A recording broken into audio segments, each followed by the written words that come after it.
এই যে ভাই, আমাদের অনেক ক্ষুধা লেগেছে, তরমুজটা দিয়ে যান। হ্যাঁ, ওকে ওকে, এই নাও। Wow, thank you. হ্যাঁ, আরে এটার ভিতর তো তরমুজ নাই। হ্যাঁ, আমরা গরিব বলে আমাদেরকে অপমান করলো। রাজু চল।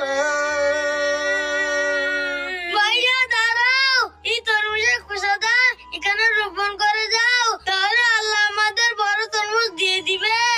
ওকে রাজু, মাটি ঘুরে গর্ত করে নেই, এবার তরমুজের খোসাটা দিয়ে দেই। রাজু তুই এখানে থাক, আমি পানি নিয়ে আসি। এই তো পানি, এখান থেকে পানি নিয়ে নেই।